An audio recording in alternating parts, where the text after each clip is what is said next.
You're on 121.5, the emergency frequency. Welcome to the 21.5 Show, a podcast for professional pilots by professional pilots. Join Dylan and Max, both with experience in flight instruction, the airlines, and business aviation, as they talk to a variety of industry experts, share stories, and have a little fun along the way.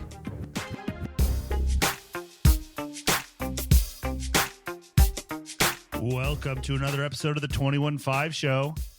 It's the show for the pros. Dylan here. And Max. It's hot in Scottsdale. Ready to get behind the microphone in an air-conditioned studio. Yes. Let's talk about the news. 2 weeks in a row, or 2 episodes in a row, we've led with supersonic aviation news. We had an email from one of our listeners, Mike, at Furloughed Again on Twitter. He says, here's one to get you thinking. I'm sure you saw the United announcement this morning for 15 to as many as 50 boom supersonic airplanes to be delivered by the end of the decade. If they have fewer than 70 seats, will SkyWest be the ones flying them? Hashtag deep thoughts. I'm too lazy to actually put in the work for this segment, but my idea was basically to go back and look at airline announcements over the previous 10 years and read them out loud to everybody. And just to illustrate that, you know, if an airline makes an announcement, take it to the bank. It's as good as gold. That's what I love. Yeah. United seemingly being the king of announcements in 21. No kidding. Really commit to nothing. Oh. I mean, it's great. It's it's their free. Diversity hiring deal, and then this. And it's just say whatever you want. And then, which is brilliant. Oh, it's honestly, great. I mean, there's no cheaper way to get into the headlines. You know, we said this last episode. The model that makes the most sense to me is a fleet that is operated by one company, whether it's charter or airline or whatever, that basically has, you know, it basically runs the LA, New York, San Francisco, you know, the transcon stuff.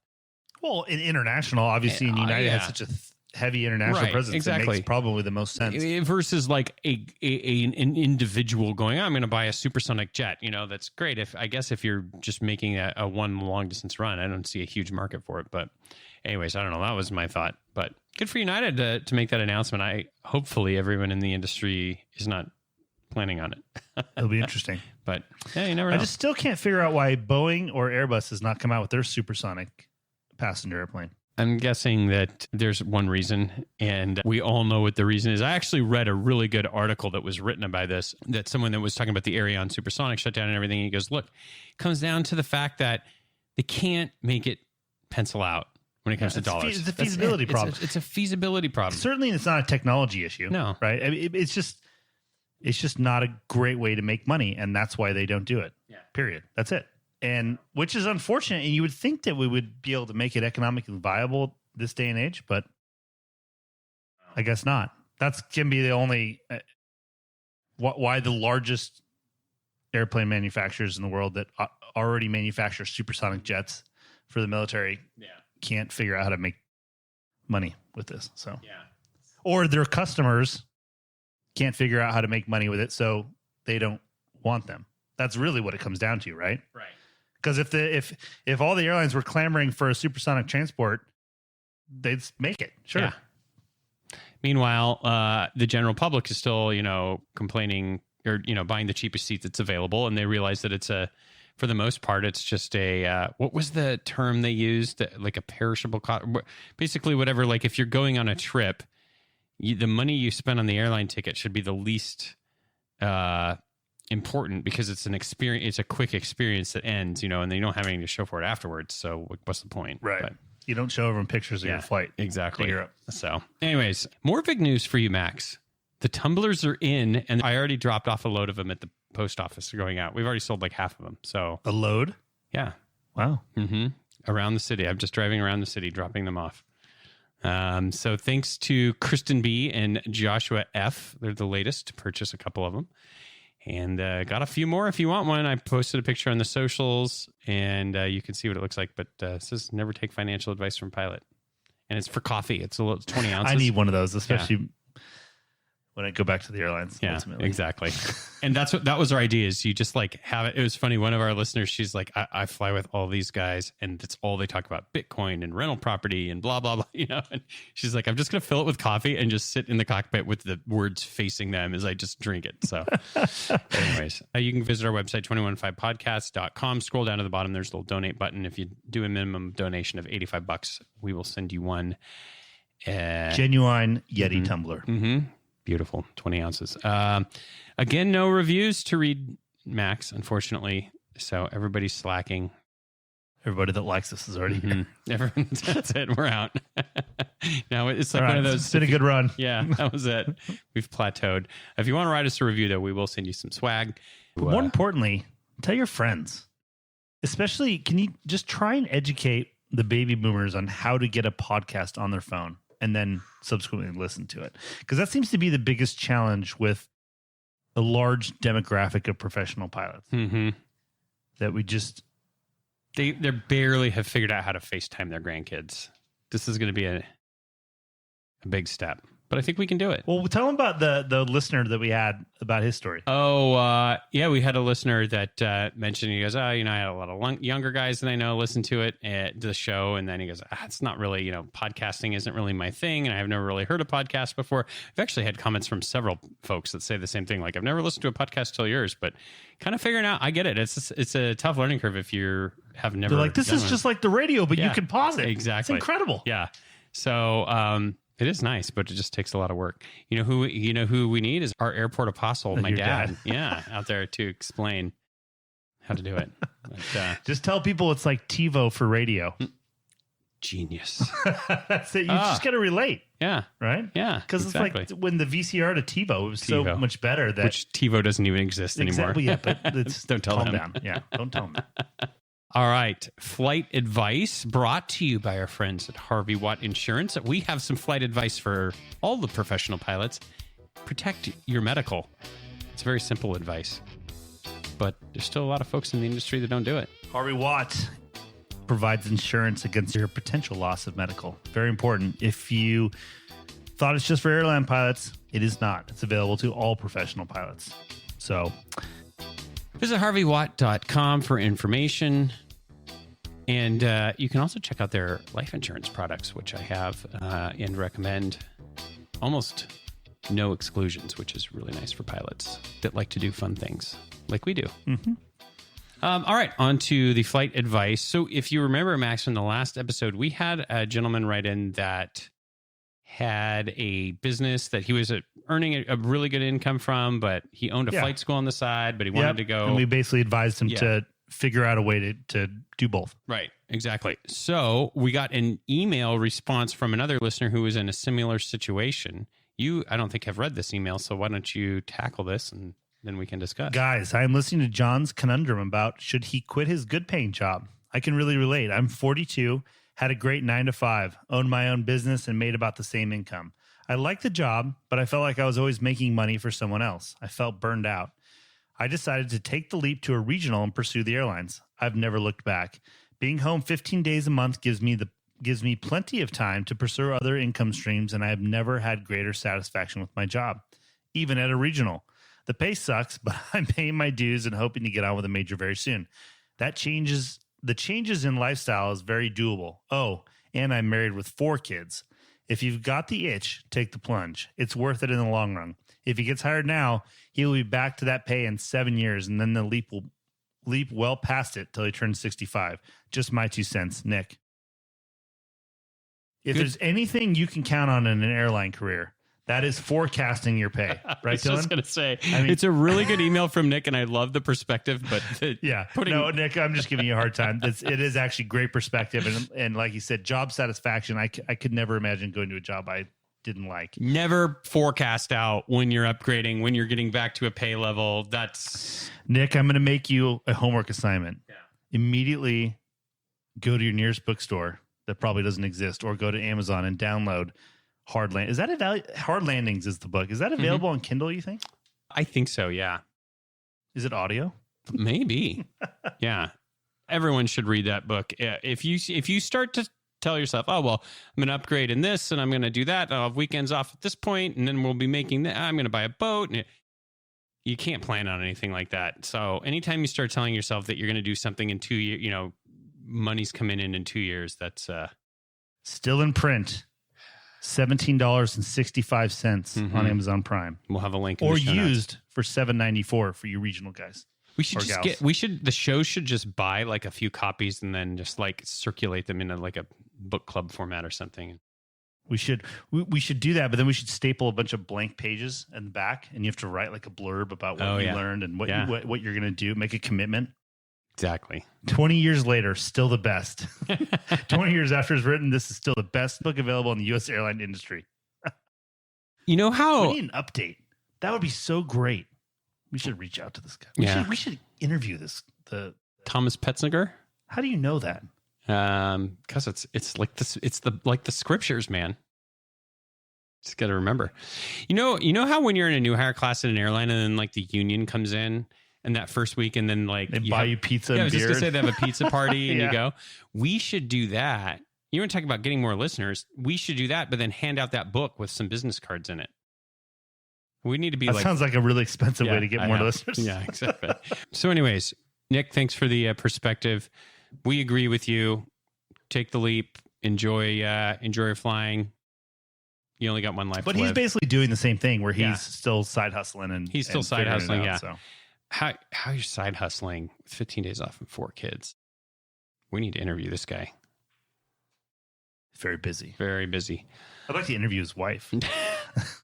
She's not available. It'd have to be between 2:30 a.m. and 3:30 a.m. when the baby is sleeping. Yeah, exactly. All right, on to the mailbag. How's it going, guys? So I've listened to every episode since I found your podcast, but today I went back and listened to the first few that I had missed. Hold on, I have a question right there. How could you have listened to every episode since he found the podcast, but go back and listen to a few that he missed? If we keep talking smack to all these people that have written in, it's going to write in all right, anymore. continue. Sorry. On episode 3, you guys talk about side gigs and mentioning driving for Uber as a joke. It happens that I drove for Uber on my days off back in 2014. Funny thing is, I started doing it because I thought someone else can pay for me to go to and from the airport. Then I also did some driving when I had nothing to do or had errands to run that had no time constraints. So why not get paid to run my own errands? Since the episode was about making money on the side and real estate is one of your guys' side gig, at the time I also had and still have a couple of rental units in town. Probably not as profitable as selling real estate, but easier to manage on the road. Keep up the good work, guys. Love the podcast. P.S. You guys have been teasing about an episode with funny airline bidding stories for a while. If you keep building it up, it better be a killer episode. That's from Andres.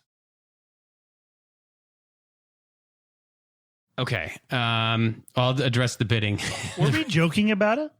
The bidding? No, about driving for Uber. I think we we weren't did. like making fun of it. Were we? No. I think we were talking. So, okay. I don't recommend you go listen to the first couple episodes of our show because it's not very good. It's actually okay, but we were learning. But we had a show where we talked about, hey, here's some things you can do on the side to make some money. We talked about the side hustles that you and I both do. And I think we said, oh, if nothing else, you could drive for Uber. Yeah, just as an easy. Yeah. Here's what I would do if I was going to do the Uber deal. If I was on commuting to Reserve, and I had like a crash pad car, or I would buy a crash pad car through like a business or whatever. And then if I'm sitting around on Reserve, instead of sitting in a crash pad, I'd be out driving Uber.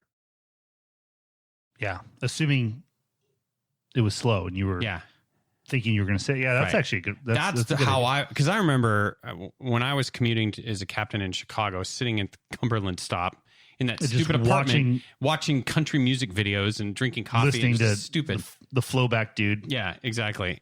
That's when I should have been doing it. It's not taking away from any family time. It's not doing anything else. I get a trip. Oh, no problem. And plus, then you have a car at your crash pad, which a lot of people don't have because it's expensive. But that'd be a business. And then right you could also lease that car because that's what a lot of people do. A lot of companies do is they lease cars to people to drive Uber. Then you could lease it on your days off to some other poor another sap. dude in the crash pad. Yeah. And you guys split it, and then you just go. All right, Boom. there you go. We should start that. A Crash- leasing company just for dudes Crash sitting pad. reserve. Nobody steal that. Delete that. Yeah, like that. Okay, so good for you. Hustling. I would do it when I'm sitting on reserve. Okay, and then if you want to know about the bidding stories, here's the problem with the bidding stories. We haven't gotten very many. We have some that are going to be really good, but not enough for a show. Make an episode because we haven't heard from enough folks. And then a couple people have written in, but then they haven't responded and trying to get them on the phone and whatever. So keep sending them in, info@215podcast.com. When we get enough, then we're not going to just, half-ass an episode for you. Yeah, we're just going to have to start making them up pretty soon. Yeah, exactly. Okay. One more email in the mailbag, but before we do that, we should mention our other sponsor, which is Uber. No, I'm just kidding. It's Lyft. No, it's our friends at the Advanced Aircrew Academy. They have all the training for professional pilots that you need. If you're a flight department manager, have you taken a look at the offerings Advanced Aircrew Academy has for your folks? Or if you're just somebody that wants, like Dylan and I, we talk about the Part 91 slackers with no formal requirement for other than recurrent training on your airplane.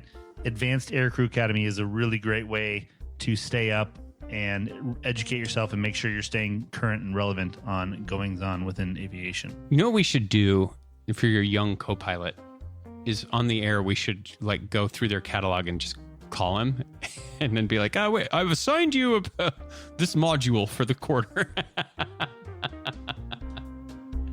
It's on, right now, it's in the beginning of June, you should give him a de-icing module or something. This will be very beneficial. As soon as the new holdover table's announced. We're getting type 3 at the hangar. I noticed a little bit of a float on your last landing. I'd like you to complete the runway excursion module by next Tuesday. Which, you know what? I would love to do that one. It's but I think it's just a good refresher for anybody, I think. And they make it easy to swallow. So, good stuff. Aircrewacademy.com. Thanks to our friends at the Advanced Aircrew Academy. Last email. You can read this one. Boys, love the show. Great pod. Love Straight Talk with Ted. I vote for him to give a TED Talk. It would basically be a phoner with you guys. Cat issues, home renos, airline layover woes, swinging gear, etc. Speaking of cats, I like cats. I just can't eat a whole one. Peace in the Middle East. Joe, the Chinese Q400 pilot. P.S. Love the stories of college, weed-covered gear, and playing chicken with a baron. All these episodes, and this is what it's come to, huh? This is it. Yeah, the TED update. We will have to call him. There's a lot going on in Ted's life right now. Yeah, Ted's world has been turned. Ted's a little busy, but we will call him soon. We are overdue for a talk with him. It's getting to be summer. He's probably getting hot, agitated. The loads are probably really heavy for his commute, so he's going to be prime. Hopefully, he's doing a lot of flying to Florida. Yeah, he's probably very. It's going to be good. Good idea, Joe. We'll get in touch with him soon. Last thing, we should do. Remember, Howard Stern with George Takei, and he would just sit in on a couple episodes. Mm-hmm. We should just have Ted do that, just for a whole episode. He'd fall asleep, don't you think? Yeah, but then he'd wake up and say something really funny. It'd be funny because we'd be doing an interview with somebody, be like, "This is boring." Remember when he was like, "I don't want to hear anything about corrosion." This is the worst. Yeah, as soon as it gets onto a business aviation topic, he's 100% out. Yeah, it'd be the best. The ultimate goal, Max, of this entire podcast, it's culminating in a live podcast of me, you, and Ted. I think someday we'll dream. Who's going to show up? I said it's culminating. It's going to take a while to get there. We were very successful at the golf tournament. Mm-hmm. So. Exactly. Last one. This comes to us via Twitter. Did you know we had Twitter? No, I didn't. So Mountain Aviator posted, and he said, "So someone tell me about contract flying. I know it's a thing, but it feels like the hidden secret of aviation. What is it? How does one manage the legal side of it? And the most serious question, who is arranging the catering?" And then he goes on to detail some different topics that he had questions on. I don't know this person at Mountain Aviator. I'm assuming they're an airline pilot. But we thought why don't we do a show break about it down. Yeah, let's break it down a little bit. So in the first part, we're just going to go through some of the nuts and bolts, and then we're going to have a guest join us who's actually a professional contract pilot. He can give some experience and perspective on what it's like to actually run a business. Because what's interesting about contract flying is for some people, it's just like a side fun thing. And then for other people, this is their 100% of their livelihood. So there's a lot to unpack here. But let's just start, Max. Let's pretend like you are flying at your 121 airline, and you're going to explain this to a captain that you're flying with who's never heard of contract flying. Translate it into basic. I would say contract flying is like having a substitute teacher where you get paid a day rate based on whatever airplane you fly and what the market will bear. And you are filling in sometimes for somebody, sometimes they don't have, when they need a pilot that they don't already have, you show up and they pay you by the day. It doesn't matter how many hours you fly or how long the day is. They pay you a flat rate for the day, and you are a 1099 contract only pilot. You're not an employee. They don't hire you. Mm-hmm. I think that about sums it up, right? Absolutely. So why do people use contract pilots in business aviation? Well, I mean, there are some flight departments that don't even staff a full crew. They only have one full-time pilot, and they use contractors. Yeah, which is largely SIC. dependent on the availability of contract pilots. And a lot of times there's several airplanes that have full crews that don't fly that much. So those guys or gals are available, or there's just a lot in the market or whatever. But so that's one scenario is there isn't even a fully crewed airplane. So they always use contractors. There are other operations that, if a pilot's on vacation, that's how they cover for it. And maybe only use a contract pilot very, very rarely. There are even other operators that regularly use contract pilots to supplement. Maybe they're like heavy international operators. They need extra pilots all the time. They even sometimes will put pilots on a retainer, and so that those pilots, they have access to additional airmen when they need. So, on the bigger operations, they'll crunch the numbers and they can figure out that a lot of times it's cheaper to have. It's like essentially half a pilot or whatever it is. But so there's a lot of different types of operations that use contract pilots. So when the listener wrote this in about wanting to break into contract flying and figure out how to get into this business, this is a really tricky thing for airline folks to understand. You have to think of it as becoming a full-time contract pilot is running a business. You are the commodity, and it requires an initial capital investment of the training, whether that's a type rating or recurrent on something you already typed on, and you're looking for a return on that investment, right? And so you have to then evaluate the market. You're not going to open an ice cream truck in Minnesota in December, right? That would be a poor market for that commodity, right? And in turn, you're not going to come to even Scottsdale with a 650 type. I don't know if any 650 is based in Phoenix. Do you? Oh, yeah. G650? You mean? Yeah. They're no, you're correct. So my point is, you're going to make this investment. You have to do some market research before you make said investment to make sure you will realize a return on that monetary investment, as well as, since you're the commodity, it's a time investment, right? So here's an important point. Number one, if you're currently an airline pilot and you're thinking about wanting to get into contract flying, none of your airline types are going to be relevant. You're not. Yeah, highly unlikely. Highly unlikely. I know there are some BBJs out there for the 737 pilots. It's not going to happen. Okay. Yes, there are some Embraer Legacy 600s out there that the ERJ 145 guys can do. There's probably 20 of them in the country. Very unlikely. It's very unlikely. If you're an airline pilot, you're just going to be able to go get work on the side with the existing type ratings you have. You're going to need a type in a business aviation airplane. And even if you shell out the money for that type rating, that isn't going to guarantee you anything. The other thing, too, especially if you're coming from an airline scenario, is that just showing up and having the training, that's a small part. That's literally having the key to open the door. but you have to be able to be super adaptable to everybody's operation, to their personalities. There's no standardization in this business. So some people won't use a checklist and they'll just kick the tires and light the fires and go. Yeah. And other people are very regimented with the checklist. And so it's just, you really have to know how to go with the flow. Yeah. And which is very different from flying at the airline, which is, everybody knows where the flow is. Right. The flow is written down. The flow is, there's zero question as to the flow. Where this is all over the board. All over the board. And that's assuming you even get a call to go. So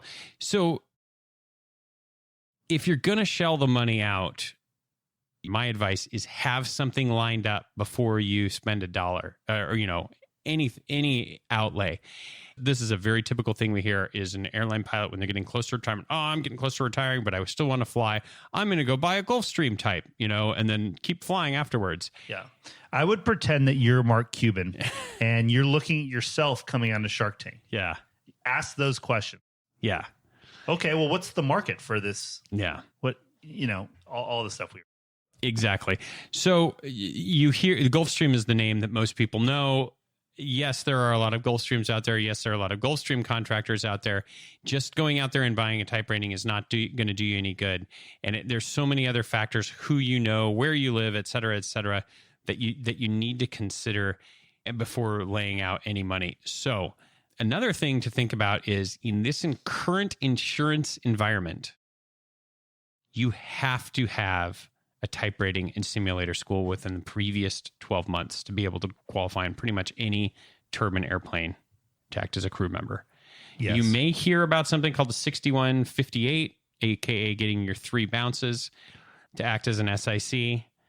Those days are largely gone. Yeah. Right Don't say it's totally gone. I do know of somebody that still has no policy, but by and large, especially with anything with a hull value of more than $3 million.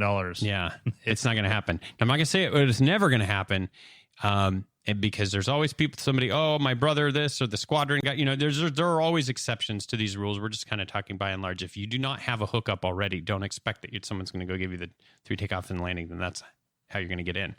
So the most important thing is have something in place already, and if you're going to do it, figure out what the need is in your local market. Okay, if you go get a type rating in a Falcon 2000, but there are no Falcon 2000s in the place that you live, it's not going to do you a lot of good because it's a very competitive industry and people are probably not going to pay to move you from your city to another city, to bring you in when you're kind of an unknown commodity. And on top of that, getting time and type is a real challenge. So if you get that type rating, the problem is who's going to hire you to fly it if you have zero experience in the plane? Not probably anybody. It doesn't matter how many job boards you sign up for and how many, resumes you put out there and business cards and stuff like that.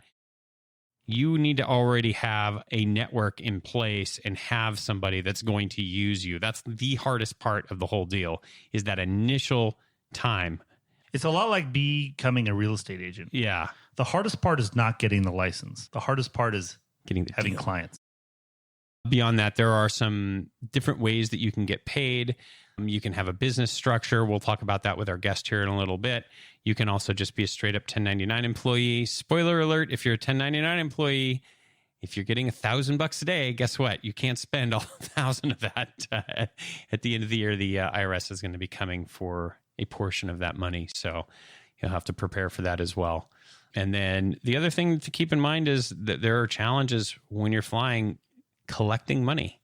You're a one-man shop, and unless you're carrying a baseball bat around in the trunk of your car like your Uncle Tony does. That reminds me. I'm actually waiting to get paid.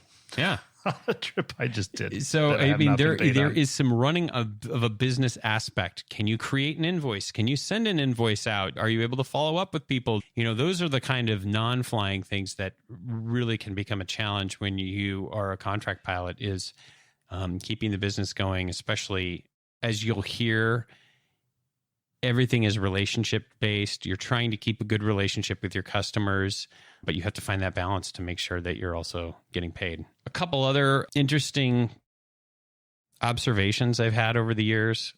daily rates are not the same as pay structures at the airlines in the sense that I fly a bigger airplane, therefore I make more money. They're much more sensitive to the supply and demand of the pilot because, as we mentioned before, the type rating and the insurance requirements and so forth can limit the amount of supply. So yes, in general, does a pilot on a Gulfstream get paid more on a daily rate than a King Air? Yeah. But there's also some smaller airplanes where there just aren't a lot of pilots out there that their daily rate's going to be really high. So again, market research is key. There's a ton of pilots that are type rated on a Citation and can fly a King Air. Therefore, the rate will be lower also. So yeah, and I think it also relates to the initial investment in training. Sure. And the highest rates are always on the brand new business jets that have been released because there's not a lot of airplanes out there. So there's certainly not a lot of pilots. Yeah, exactly. So just something else to chew on. Buying a type rating in the biggest airplane isn't necessarily going to, go look on the BBJ contract rates. They're some of the lowest, even though that's technically, one of the biggest corporate airplanes. The rate's the lowest because there's just a ton of 737 pilots out there.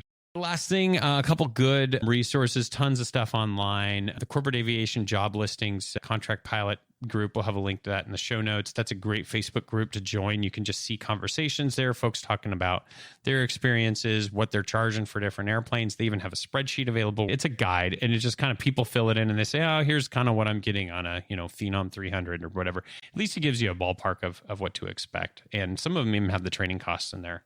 We mentioned training costs. You could look at an initial type rating. You could be $30,000, $50,000 investment just in the initial, and then a recurrent $20,000. So you're talking about a lot of money when it comes to training. Anything else you want to mention before we get going on the with our guests? I don't think so. We've just scratched the surface, but let's get into it with Dan and dive a little deeper. Okay, coming up, our guest Dan. He had professional contract pilot for 10 years.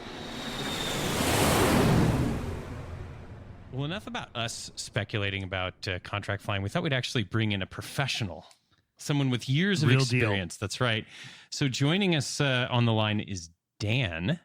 He was a professional contract pilot for many years, currently a 121 pilot. And Dan, we'd love to hear a little bit about your experiences being a full-time contractor. Yeah, just be real careful with that professional comment. Oh, yeah. Okay.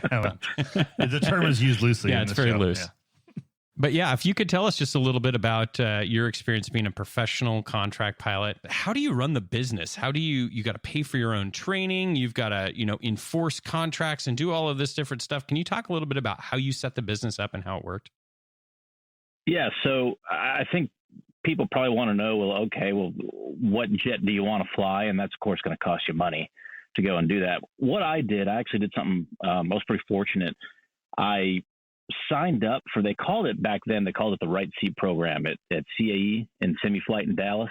Now I think it's called the Supporting Crew Member Program. But essentially what it is you put yourself on a list. They send you all the way through the initial program, the 3-week, 2-week program, whatever it is.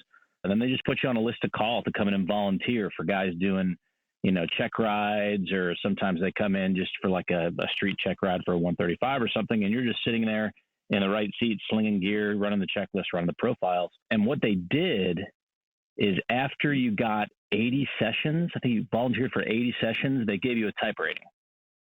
And then from there on after, if you did 35 sessions every year, they'd give you a free recurrent. So I was actually able to waive all of my flight training costs just by volunteering. Now, of course, your time is worth something as well. So you've got to staple that in. So all your contract work that you have out there, but that's a good way of doing it. As far as other costs of training, you can, if you don't have that route, you could always go to a lot of these places, Flight Safety and CAE and SimCom. They have these sales departments where if you put on your negotiating hat, you can get some pretty good rates, especially if you tell them that you're just a 1099 or a sole contractor.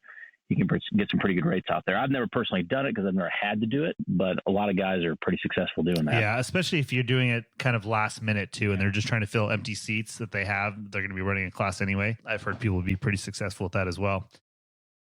Exactly. Well, You go and you try to find somebody that has an odd number of classmates, and they need to make it even. Yeah. Huh. Yeah, that's a great way to mitigate that risk of paying for your training one, because then at that point you're already in the hole from day one in your business, and it's an investment, but you are working to pay that down. And I think we should give some perspective maybe for some of our airline listeners who don't understand what the cost could be for an initial type rating, especially. I mean, you're looking at probably $20,000 to $40,000, depending on the type. It just depends. I mean, even like if you want to get in the 7X, the 7X is like $80,000 or something. Yeah, like or that. a 650 or some of the It's ridiculous. something real top level. But even like a G5 450 550, that's $50,000. Yeah, and even the XLS like Plus was 30 or something. Yeah. I mean, it's expensive. So that training where you say, oh well, he has to go there and throw gear for free. It's that's what you're doing when you stroke the check for 30 or 40 or $50,000. The first X amount of flights are for free too. Yeah, pretty much. Yeah. Either way, you got to do 3 weeks of work just to break even. Yeah, that's it. So either way, you're investing time to where you start getting into the right side of the line. And now the other thing, Dan, that I think is really important for folks to understand is that even if you had the money to go write the check and go through school and you get your type rating, that type rating isn't really going to do much unless you've got some type of network, right? Your phone isn't just going to start ringing. What Dylan's referring to is the guy that just retired from the airline after 30 years and says, I'm not ready to hang it up. I'm going to go buy a Gulfstream type rating and just do this contract flying. Yeah, sounds and good. That's where we've talked. Tell us what you think about that, Dan. Well, I'll take it one step further. How about if you're just wanting to start out, maybe you're not coming from the airlines, maybe you're just wanting to start out in the contract world and you don't have any jet time. You're going to be sitting in that right seat in the simulator and doing this volunteering and probably not getting any work out of it because everybody's going to come and ask you. I remember they used to ask me, well, you don't quite meet Wyvern minimums. And I'm like, well, what the heck are Wyvern minimums? Well, apparently you have to have like 2,500 hours of turbojet. And I'm like, well, I have zero. So I'm a little ways off. God, that's why it was so good being part of that program is because you got to meet a lot of people already. But there's no easy way to get into the network other than just, social media platforms are great for that. You have that professional jet pilots, private jet pilots, all these groups on Facebook, and they actually give some pretty good advice. There's some whiners on there too, but there's some the internet's all good. Yeah. Right. Well, so when you were full-time contract pilot for, what do you say, 10 years, right? Were there times when you were sweating it because the phone wasn't ringing, or were you always pretty busy, or turning down stuff, or what was that like? No, you kind of hit the nail on the head. It would ebb and flow. And of course I had two small kids for part of it and two small kids that were kind of we knew were going to be on the way. And it was a hard life, man. I mean, you've got to, you have to say yes to almost everything because you're afraid if you don't say yes, they're just not going to call anymore. I think that's one of the big misconceptions of contract flying too. It's like, oh, well, I'll just be my own boss and I'll just go fly when I feel like it. Yeah. But sure you can. How much money you want to make? Yeah. And like you said too, the big thing is you say no enough times, those guys don't call you anymore. No, it's exactly right. And that I found out that happened early on, and my wife's like, Dan, you need to start saying yes to a lot more of these things. I'm like, yeah, I guess I do. So, we have stuff planned. I never did miss a kid's birthday, and I'm very fortunate for that. But we had a lot of stuff planned for the family, and I would just have to say, see, honey, I got to go for 2 weeks. And that 2 weeks was a good paycheck, but you're gone for 2 straight weeks, man. It's not like the airlines where you go on a 3-day trip and, oh gosh, 2 nights in a hotel. Oh, it's horrible. Yeah, 14 days overseas, and sometimes plans change over there. What's the longest one you did? Not as long as some of these other guys. I think the longest one I did was 25, 26 days. It was over around Eastern Europe. Spent a lot of time in Rome. That paid for my kids, for my second kid to be born. Yeah. So what did you do for health insurance at that time? At the time, there wasn't, I'm not trying to go this direction, but Obamacare hadn't quite happened yet. So rates were a little bit lower. I could go to, I can't remember who I had it through. I probably have a private thing through United Healthcare.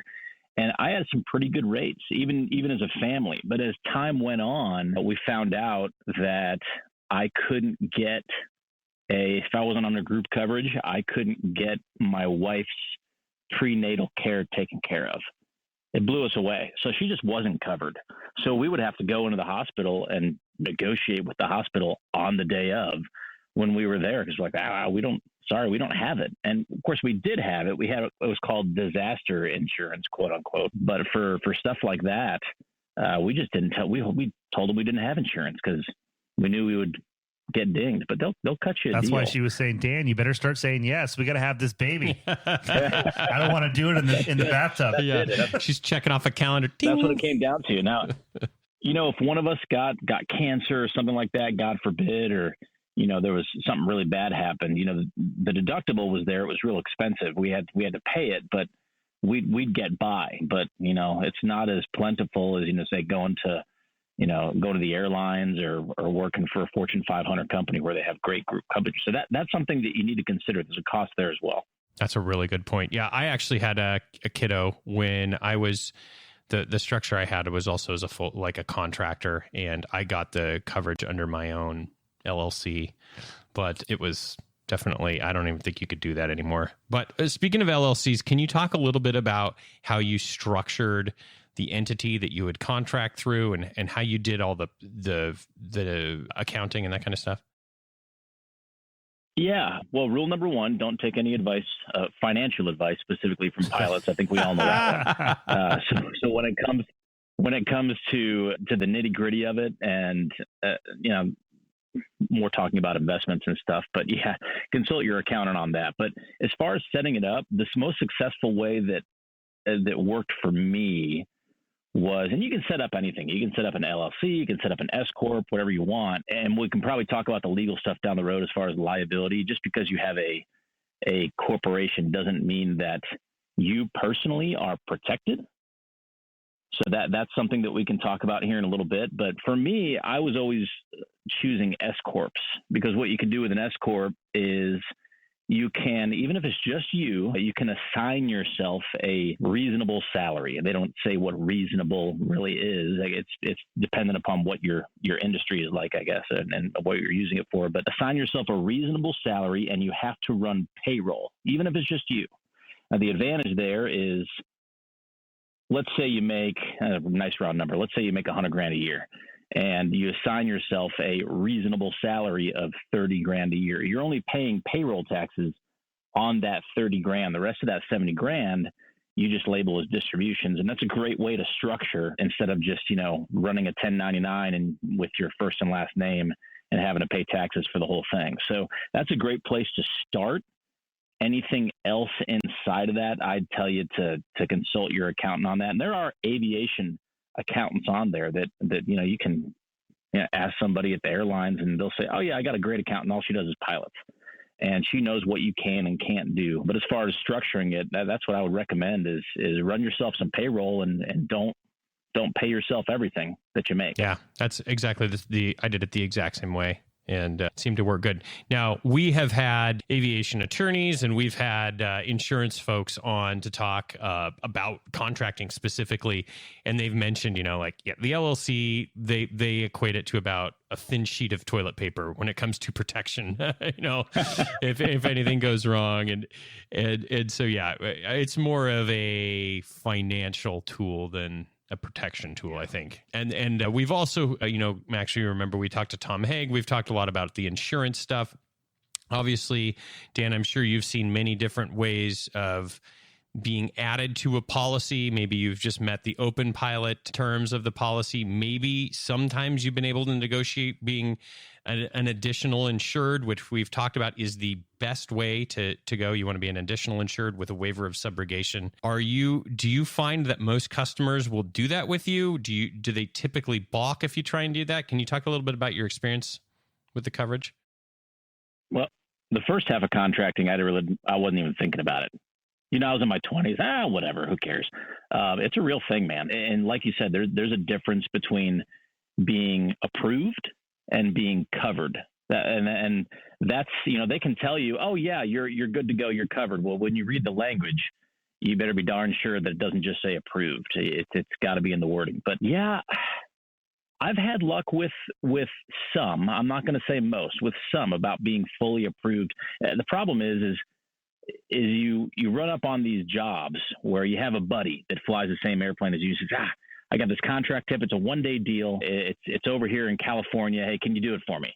Yeah, I can do it. Great. Well, okay, what are you going to do? You're just going to throw a whole bunch of contracts at these people. Hey, I need you to sign this one for legal. Hey, I need to be approved on the insurance. They're like, no, man, we just need to go. Once you're established with a customer, I feel like it's a lot easier to work your way in on the insurance like that. But just these one-off trips, man, it's a lot harder. You know what I mean? For me, it was.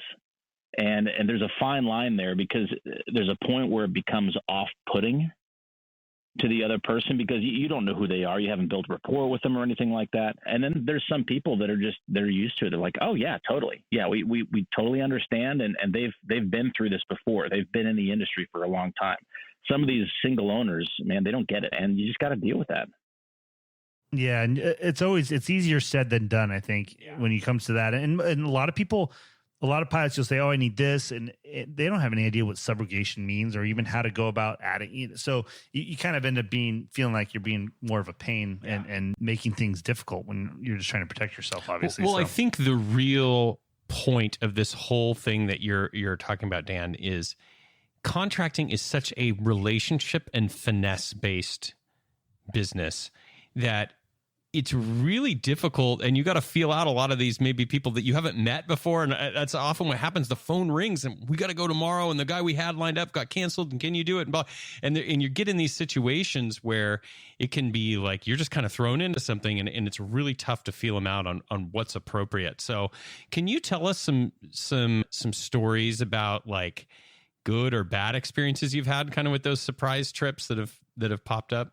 Well, here's the deal. When you accept those surprise trips, you've immediately accepted a certain amount of risk, you know, and you're kind of just along for the ride. And you have to ask yourself, at what point, where's the threshold?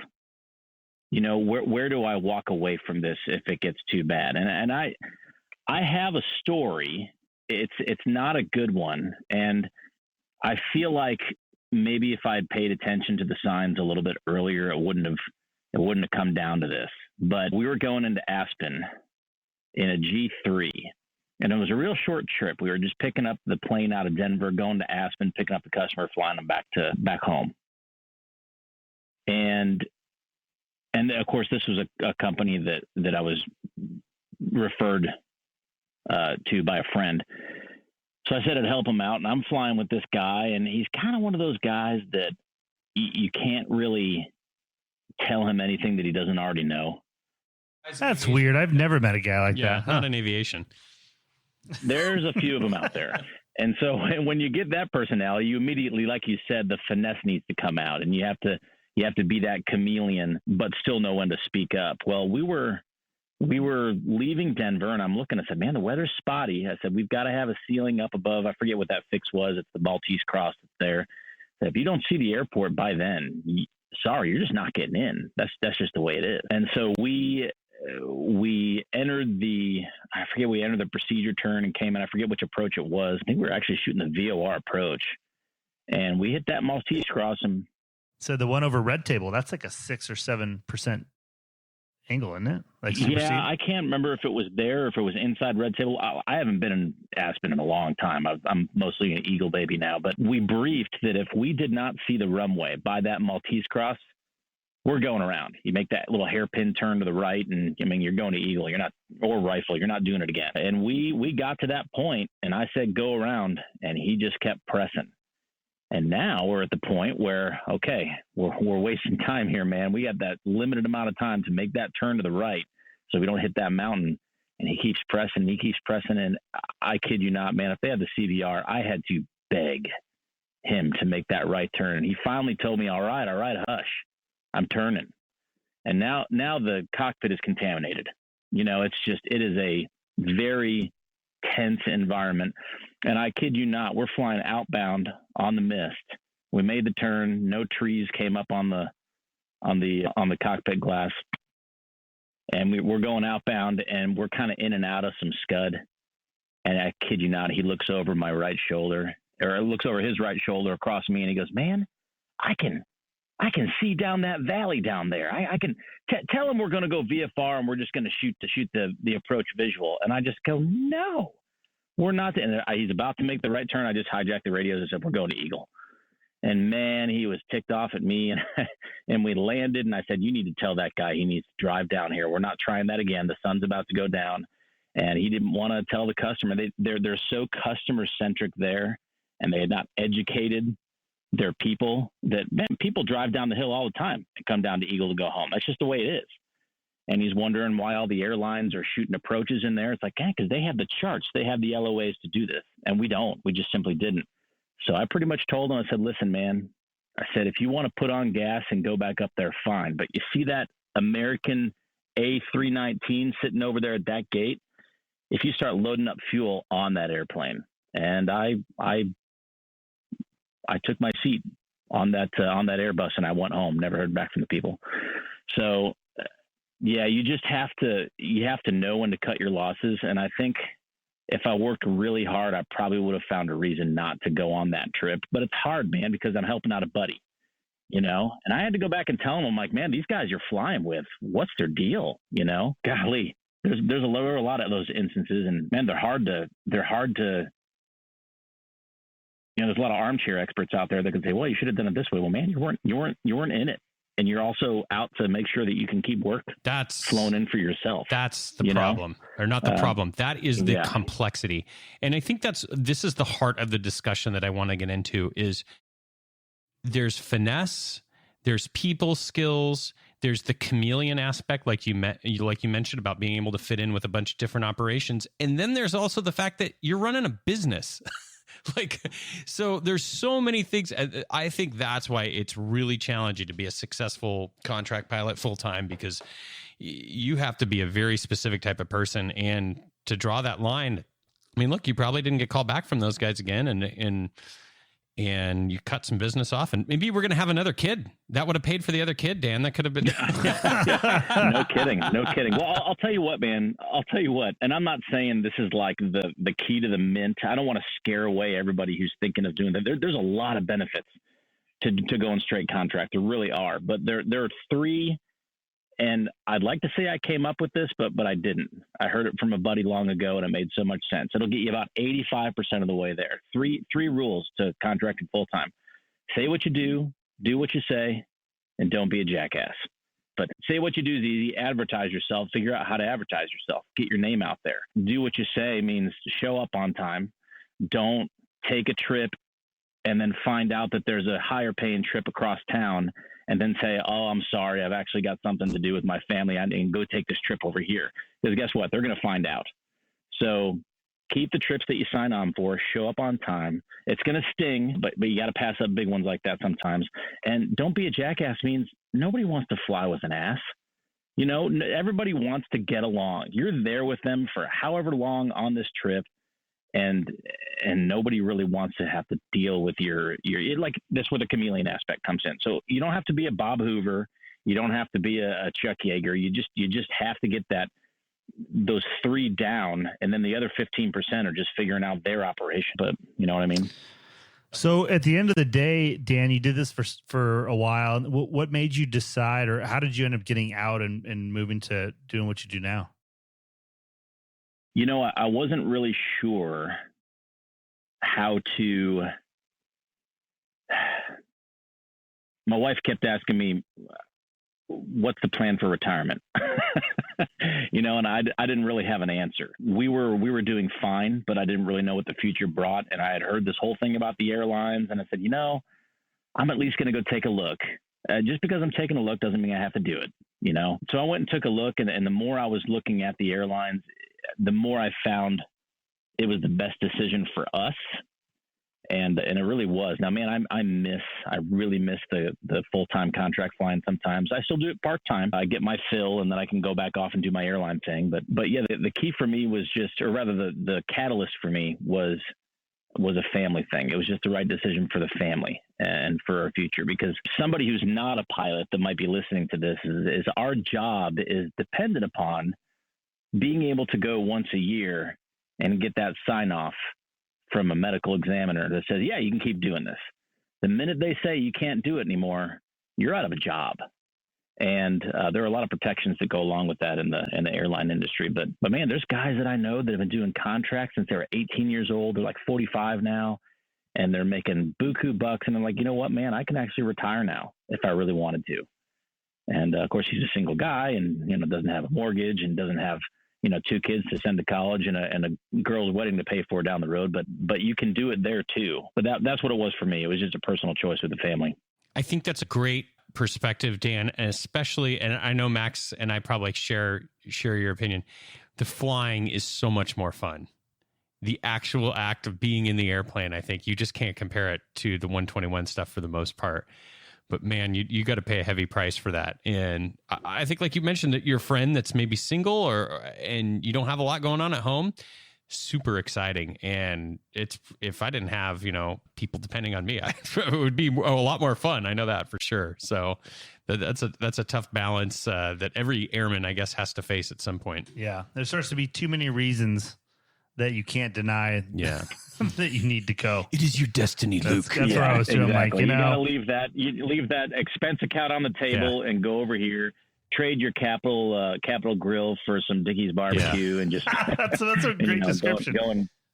Go and have a career, you know. It's very true. Hang on a second. I'm gonna trade the Capital Grill for Dickey's barbecue. That might be our next cup. I don't know. After our financial advice cups. Yeah. Did you know that, Dan? We just put out a Yeti cup that says "Never take financial advice from a pilot." Oh, I did not know that. Oh, that's so funny.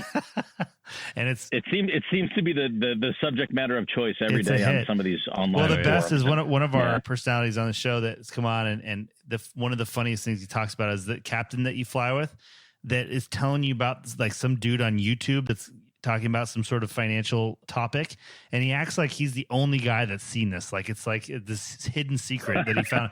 You got to listen to this guy.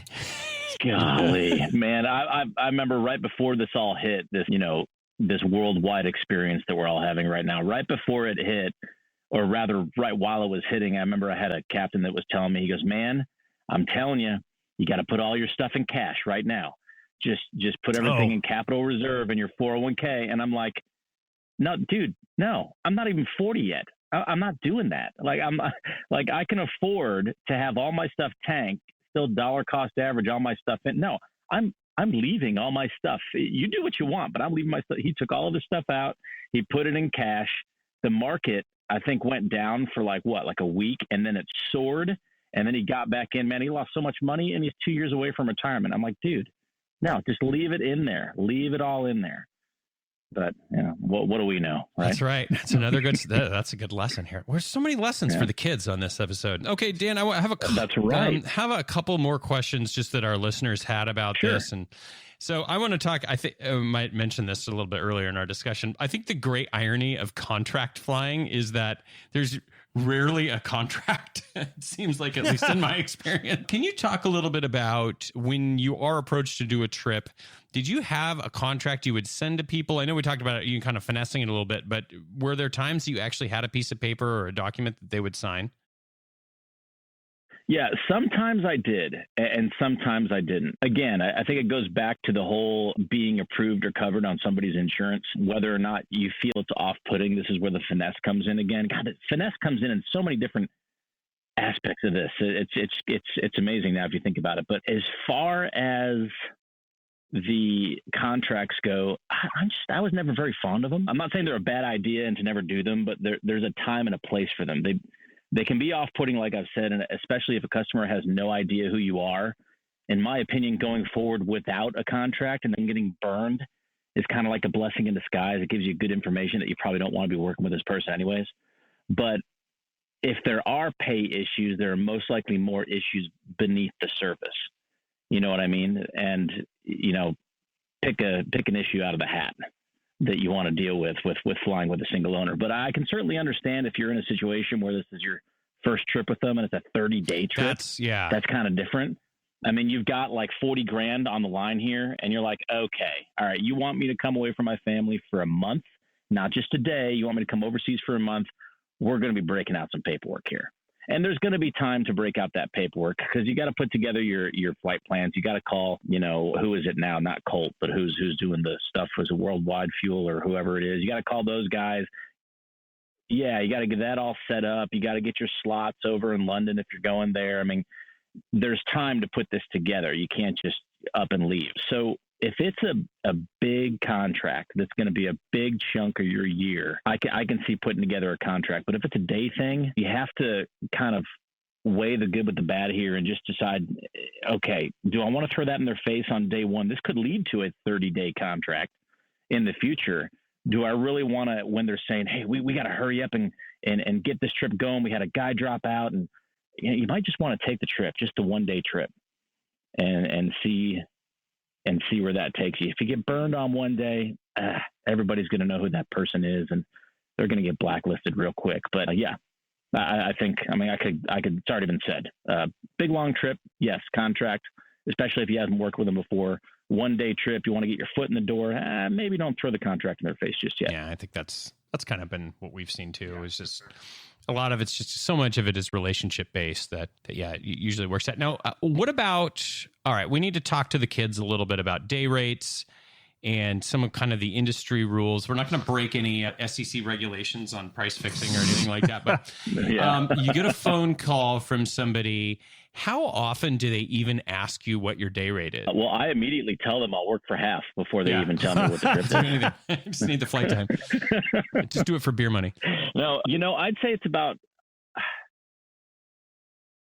I was going to say it's 50-50, but it's not anymore because I feel like I've aligned myself with enough people that they know what the rates are, and they know that there's sometimes a couple $100 difference between people's rates because they're forever changing, right? They just don't really ask anymore. And if they are asking, it kind of makes you raise an eyebrow. It's like, okay, well, what number were you thinking, man? And usually it's not a number that you want to work for. But I think most people are starting to become aligned on what's industry standard. And I think the whole half day thing, I think that's kind of gone away. I know there's still some guys that are out there doing it, but man, I'm sorry. If you're taking me away in the middle of the afternoon to start a trip and it's going to be a multi trip, I'm billing the full day because I can't go accept anything from anybody else for that day. And if I do, I'm putting your trip in jeopardy.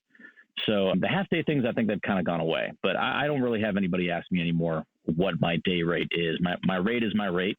And if they don't like it after that first trip, they don't have to call back. Now, how would you handle somebody in your market that's undercutting everybody else intentionally to try and get more business? Oh, we know all those guys.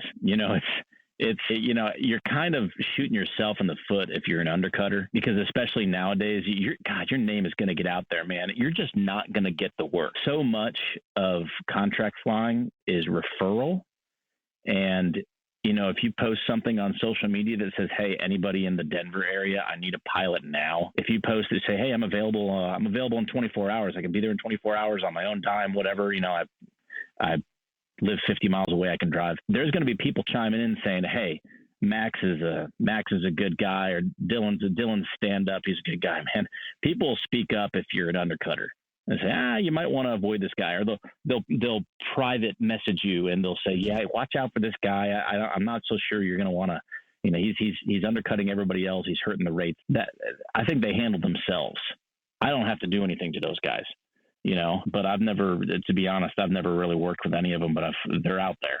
Well, we're in a different world even than 15 years ago, where the access to information, like, for example, the way we got in touch with you, Dan, was through one of the Facebook groups. It's the Corporate Aviation Job Listings Contractor Group. That's excellent. Right. I recommend to everybody, and we'll have a link in the show notes to that. They have a spreadsheet that actually has suggested rates. So not that you got to charge that, but at least you can kind of get an understanding of like, well, what are kind of is the marketplace for an airplane. So I think that's a good resource. And then, things will always vary a little bit, but at least if you're new to the contracting world, you can kind of get an idea of like, oh, okay, this is kind of what's going on in the industry.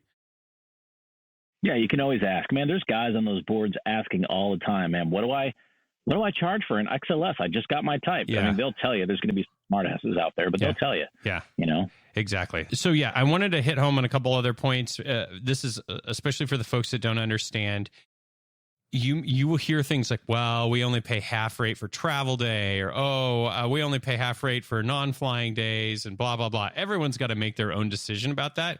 I will tell you that most of the pros, the real folks, it's all or nothing, like you mentioned. Well, and a lot of times too is it really I is, think yeah. you and I have experienced, and I'm Yeah. sure Dan has too. You say, okay, well, that's just not how I do things. Let me know if something changes, and then 2 hours later the phone rings.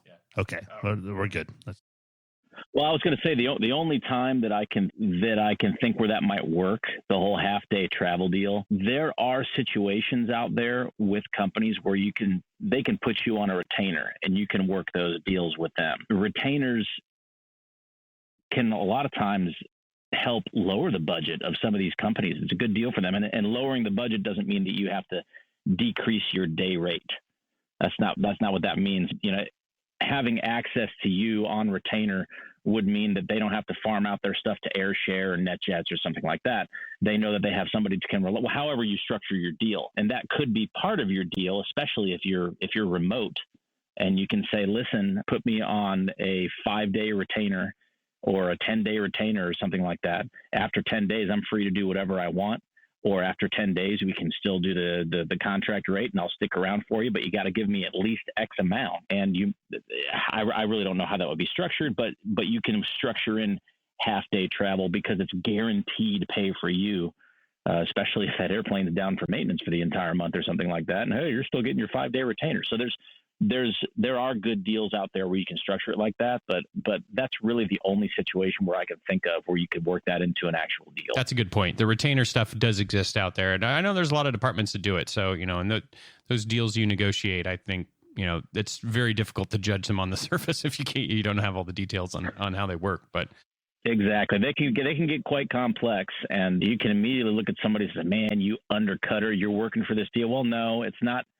It's not structured like a day rate thing. Now we're kind of looking towards like a salary for the year type of structure, and so you have to look at that end as well. How do you handle any first right of refusal stuff? Let's say, prime example, someone books you for a weekend a couple weeks out, and maybe it's especially an operator that you haven't worked with a lot before, and then you get a call for another trip that's over that time. Do you ever go to that first person that's booked you and just say, hey guys, I want to just check in, confirm that trip's good. I've got another opportunity, I'm going to charge you a minimum amount if there's a cancellation, first right of refusal type deal. Do you do anything like that, or how does that work? I did, to be honest.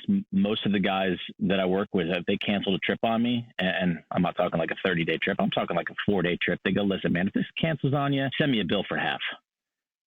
Without even asking if I've got something else lined up. Then if I go and I say, hey, listen, guys, I've got this other contract trip that came up. I'm not backing out on you guys. That's not how I roll. But just letting you know, I'm about to tell this guy no because I'm signed up with you. And if you go ahead and cancel on me, I'm out of luck. Some guys will just say, well, I'll ask the department head and I'll see what he says. Sometimes you're just SOL, man. Sometimes you are, but other times you've got to say, listen, I'm standing by for you. I feel like I'm already working because I'm giving up work for this possible trip. And some other guys say, hey, listen, man, I can find somebody else. Why don't you go ahead and take that trip?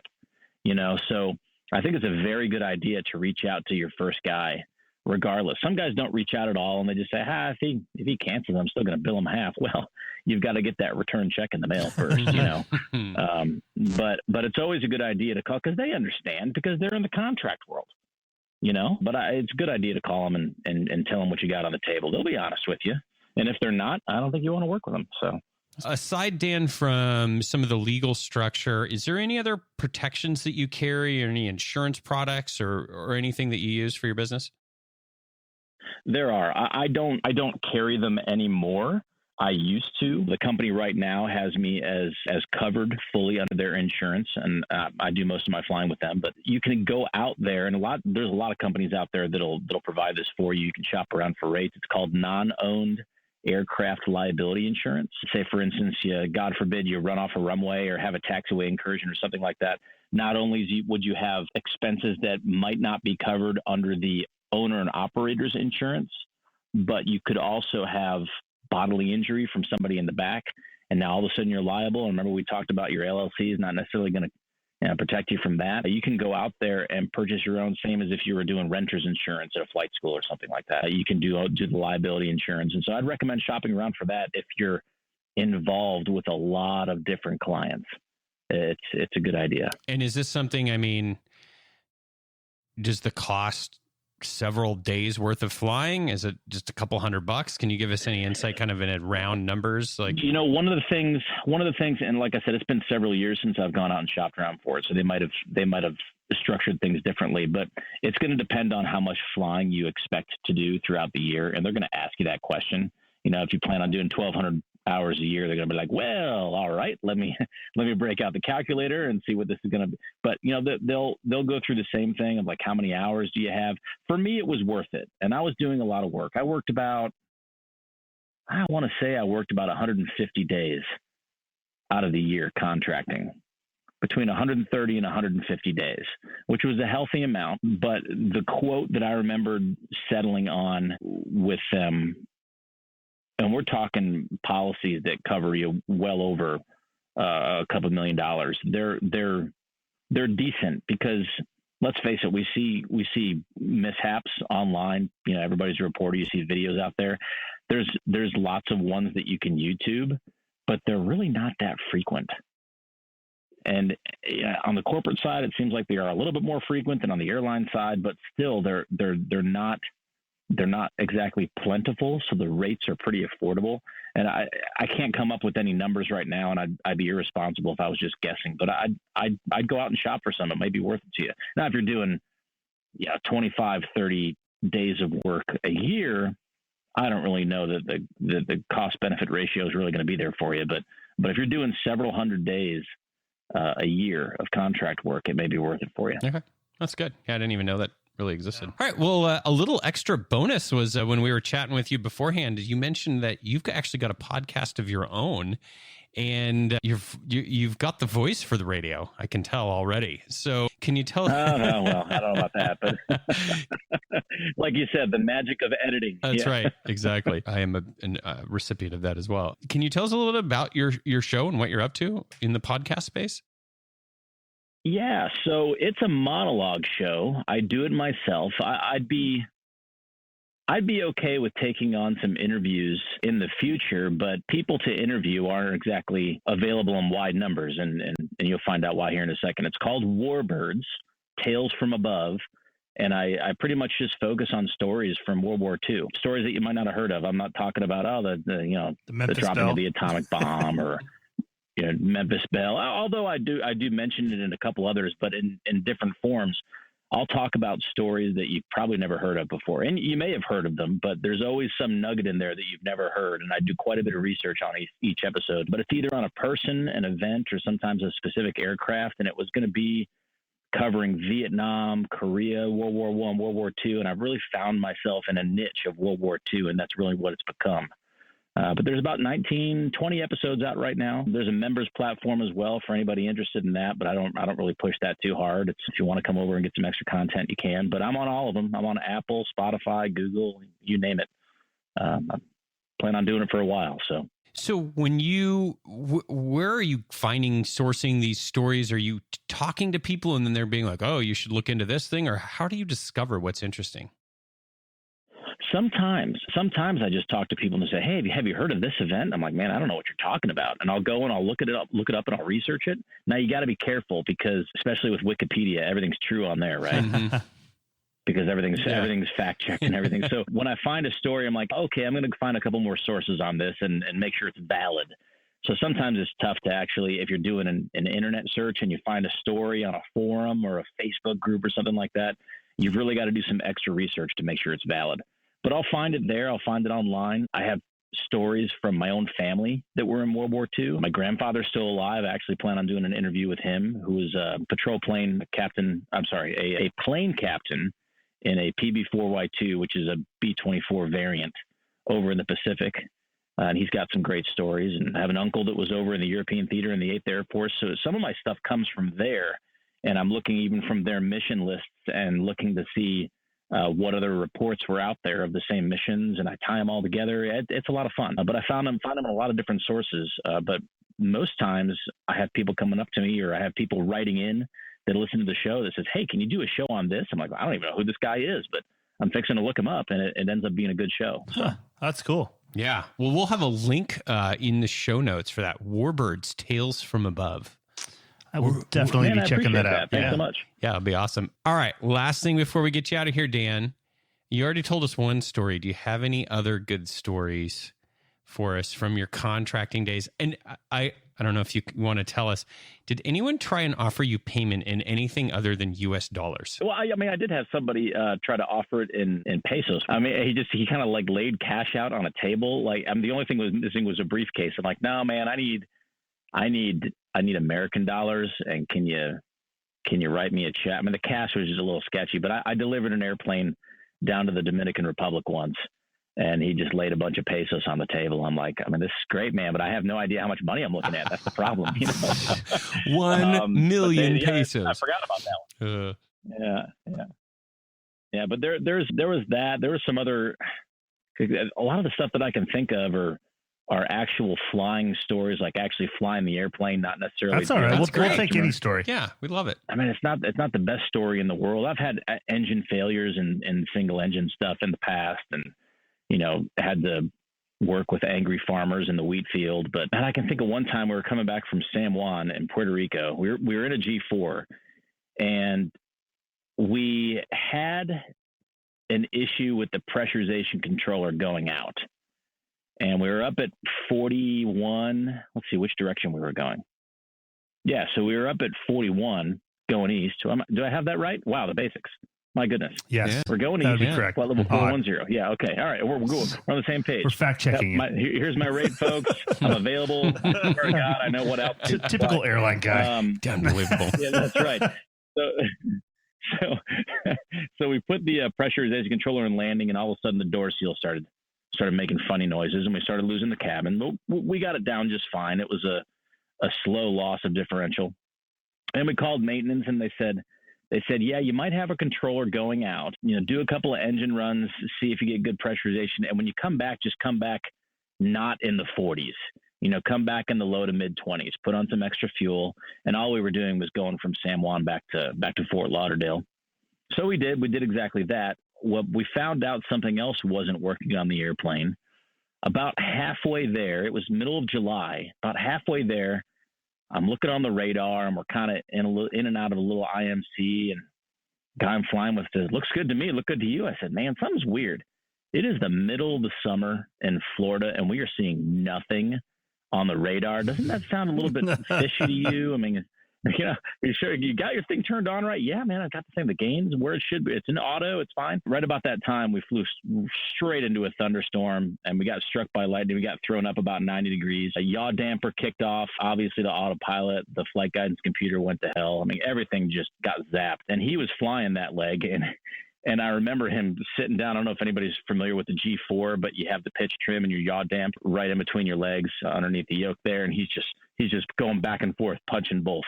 Just back and forth with his index finger. And I'm like, man, that's the definition of crazy, expecting different results. But he goes, I'll never forget it. He goes, "I'm going to need you to fix this." Because he had his hands full.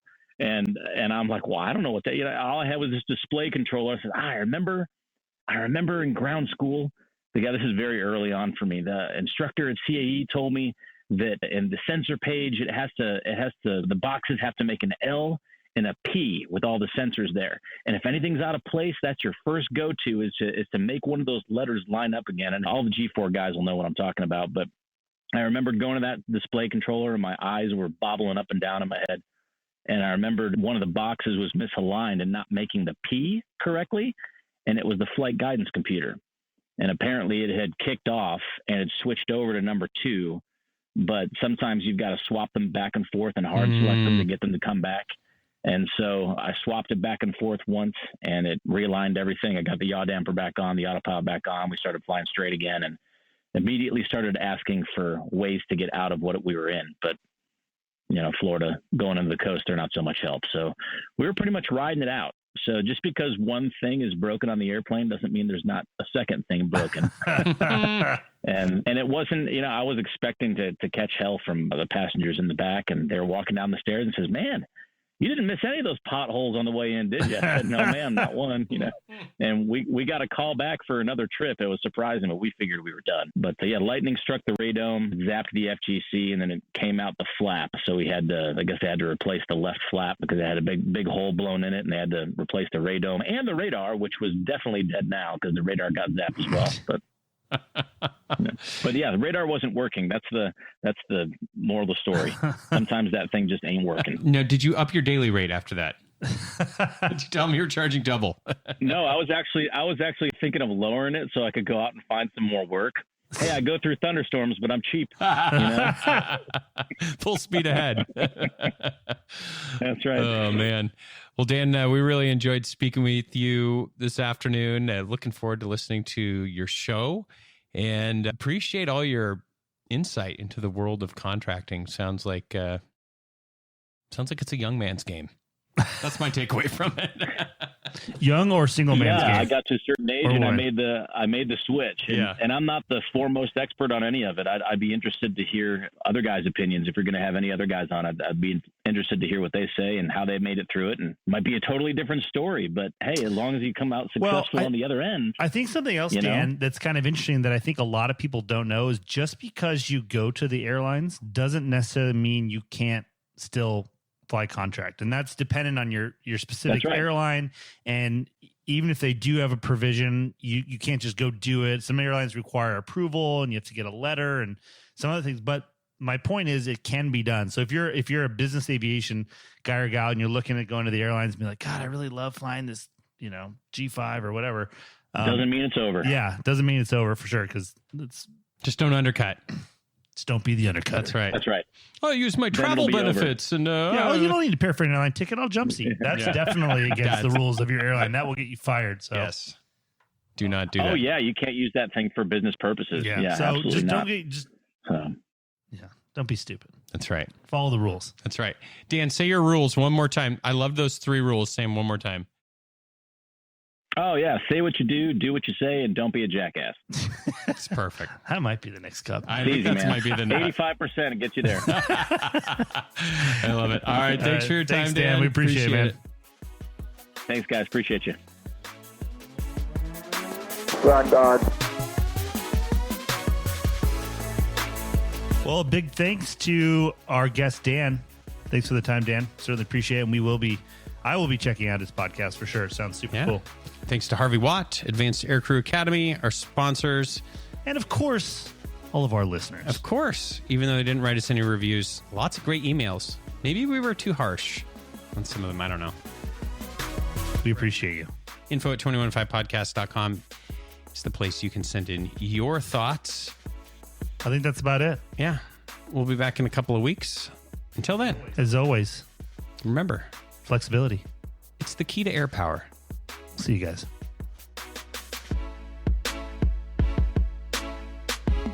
Rock on. The statements made in this show are our own opinions and do not reflect, nor were they under any direction from any of our employers.